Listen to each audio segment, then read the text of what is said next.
Sam's vision for the film Darkman really came from comic book, but the dark comic book, the real original Batman.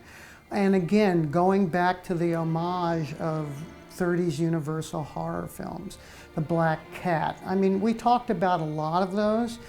We didn't really go to specific films or specific artists so much as the energy and tone of the world and what it meant to be a filmic comic book, a live action comic book, and how that would translate into both romance, horror, and action. He's not afraid to move the camera, obviously, that's his whole thing.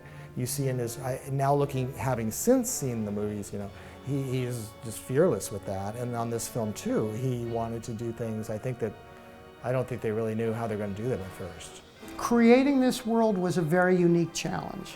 Number one, there were no computers at that time. I actually bought my first computer during Darkman, and all we used it for was to keep track of our budgets.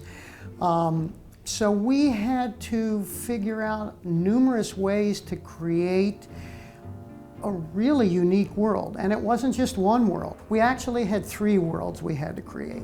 We had to create the world of Mr. Strack, which was, of course, the villain who was creating the world of the future, his city of the future. So the second world we had to create was the light, bright, energetic, scientific world of Peyton Westlake, which of course would be destroyed and not completely go away, but evolve into the shadows, the dark world of Darkman. And the third world was, of course, Larry Drake, who was a unique character unto himself, and in some ways was the classic comic book mobster villain. In my mind, an homage to Jimmy Cagney.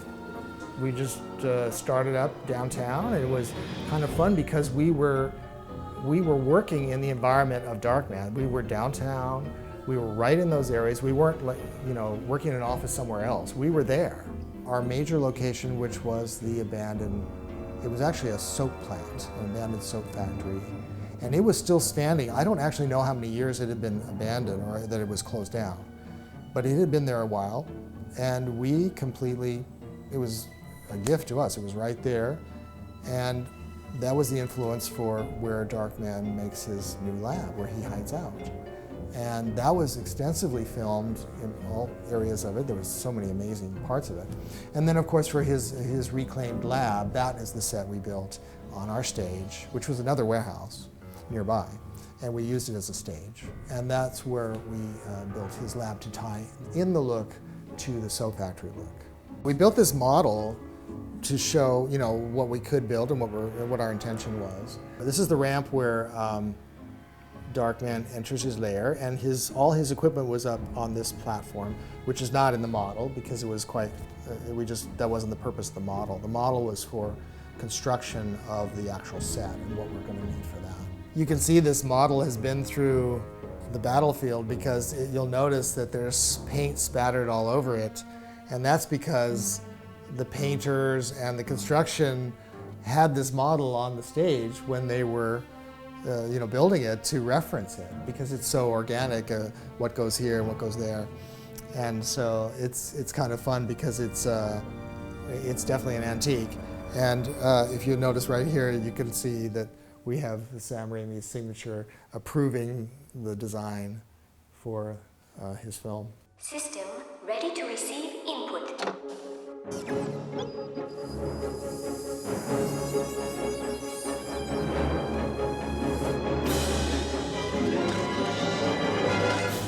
Sam Raimi wanted to be able to watch the process of Peyton create the skin in one continuous take.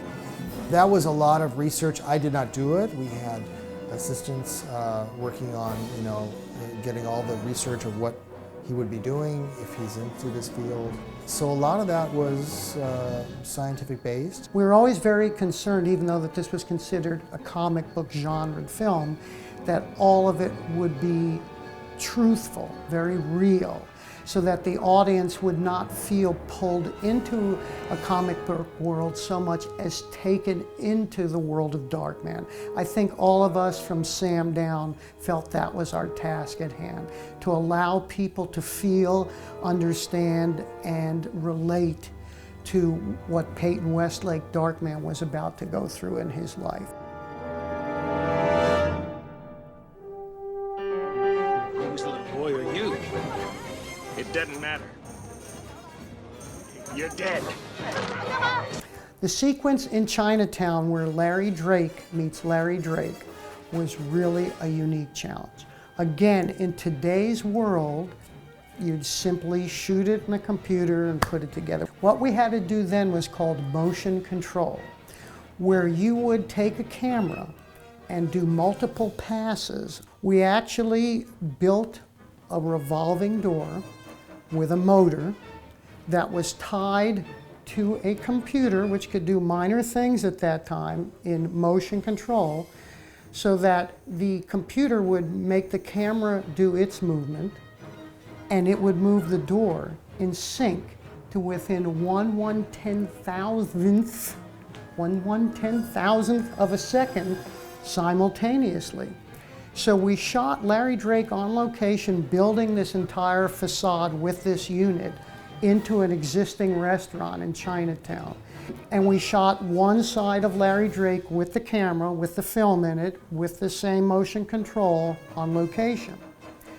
Then we took this same rig with the same exposed film back to a studio and reshot it with Larry Drake on the other side. And Larry Drake, being the brilliant actor he was, had to act to nothing on each side. And we shot the other side of this, which live action in the camera was then there for Larry Drake to meet Larry Drake. Step right up and take a swing on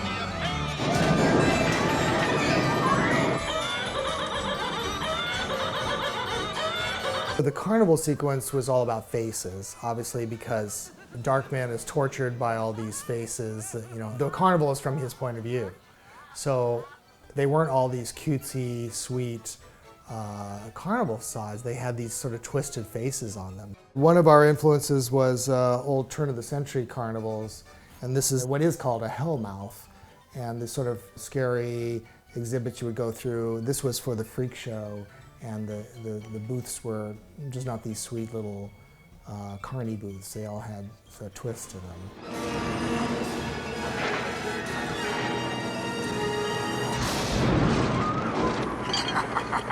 You're next, Durant. I'm coming for you.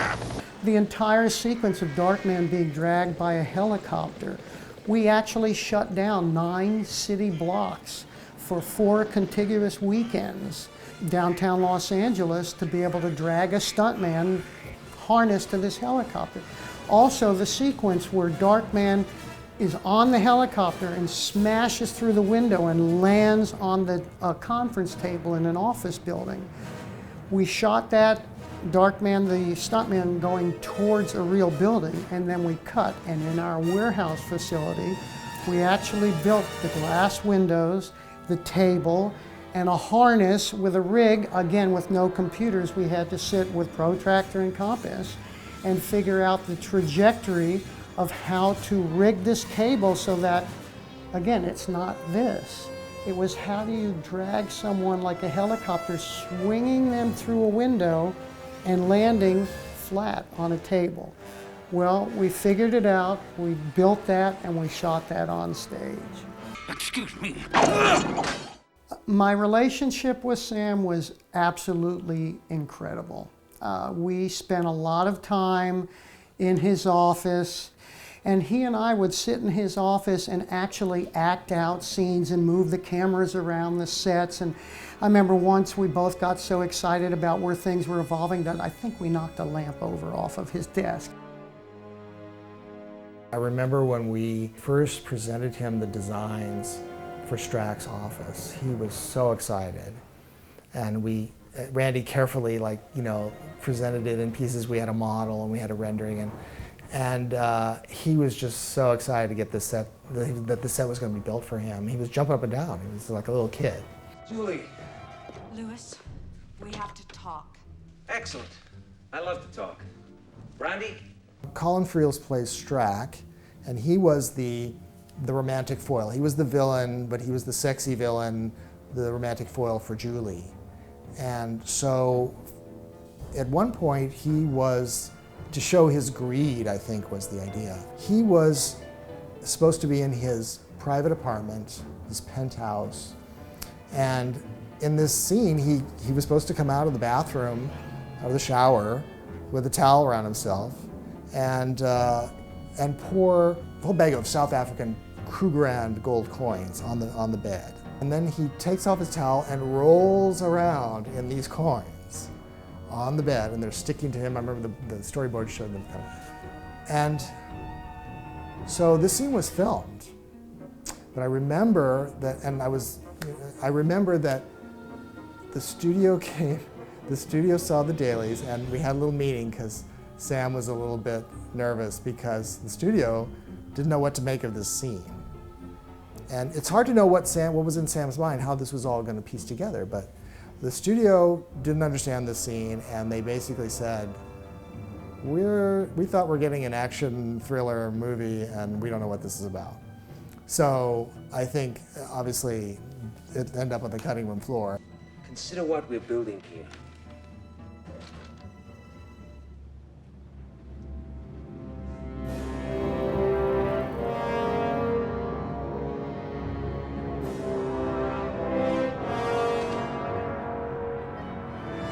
I submitted the design for the City of the Future because as we designed Strack's office, the whole thing was this reveal of these large doors covering the windows, opening up and revealing his city.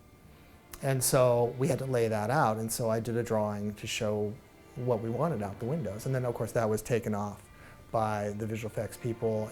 What we did is we actually designed Strack's entire City of the Future. The whole thing, blocks and blocks of it.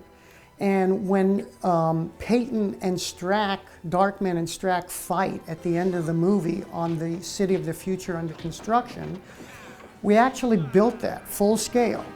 And the way it worked was we had a steel erection company come out and put up actual steel girders in an airplane hangar. It was real steel. It was mostly the close work. What we did is we went up onto the top of the Transamerica building, downtown Los Angeles, all night with an 8x10 camera, and shot 10 plates.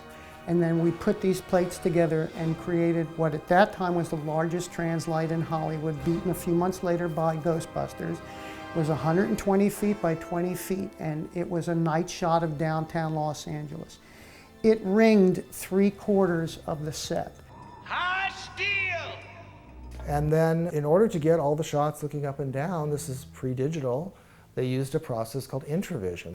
And it involves shooting through half glass, half mirror, and you've got live actors, and you've also got a miniature that is composed, in-camera composited with them. So the half mirror is reflecting the miniature, and the glass is looking at the actors.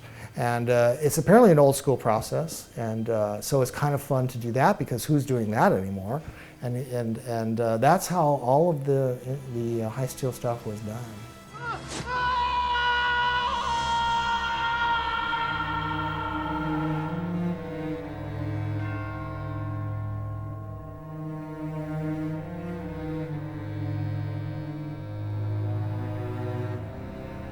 As far as experiences, this film was the best I've had. But seeing it all put together with the brilliant score, the incredible sound mix, the timing, the color mix, all of the composites, all of the magic put together, it blew me away. Took me right back to exactly where we wanted to be. I felt like I was watching an homage to the Universal films of the 30s. A lot of the techniques, I think, were evolved, A, from getting to work with Sam Raimi, picking up on his energies, and B, all of us were fairly young. And this film was an opportunity to create a language that I think all of us would end up carrying with us through different formats in our careers down the road. It was a career breaker for me because I went on to do some films of my own, designing my own, but this was a very good credit. Randy was very generous with things that I brought to the table, so you know it was fun. I could really be proud of it. It went by very quickly, and if it had to be 10 years, I would have stayed for every moment of it. I would never have missed any of it, and I thank Sam for allowing me to be so heavily involved in all of it.